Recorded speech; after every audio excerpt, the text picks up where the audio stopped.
มาส่งพี่น้องก็ค่ะเนาะวันนี้เขาคดีมาซ้ำนี่ด้วยมอเตอร์โซล่าค่ะเนาะมอเตอร์โซล่าอันนั้น12โปรค่ะนี่เนี่ย12โปรมอเตอร์โซล่า12โปรค่ะเนาะงานสายโตมากอันนี้ปิดทีมันอันนี้ยังกล่องคอนโทรลค่ะเนาะอันนี้สร้างมันมาแล้วได้ไปมีโซล่าค่ะไปเลยซื้อมาดึกมีปิดทีไงก็คงควบคุมไว้ค่ะเนาะคงคอนโทรลนะนี่ฮะอันนี้ก็ค่อยได้ผุยกว่ามาแล้วแห้งปิดทีมี 13.4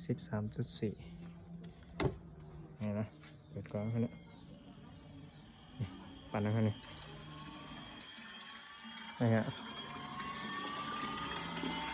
เสียงไม่แห้งอย่างส่งเ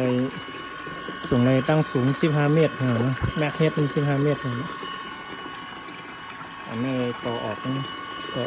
นิ้วเข้ากัน1 นิ้วนะเนี่ยปากโซล่าครับปากก็ใส่โซล่าตาไล่ก็ปาก50 2 แคปครับเนาะ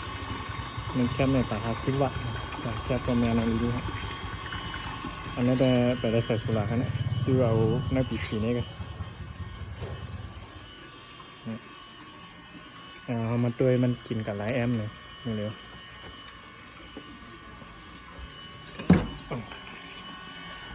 นะเดี๋ยวเลยนะปึ๊บกิน6 แอมป์6.9 7 แอมป์ในเลนเท่าไหร่มีมักน้อยครับกินเสียงเล่นหลังจากก็ตาโซล่ากันเนาะทางพี่น้องเขาสนใจในกับสึกมากอะไรครับเนาะใส่ในโซน5จำในตึกที่5ในพอมีโซล่าก็ใส่แล้วครับ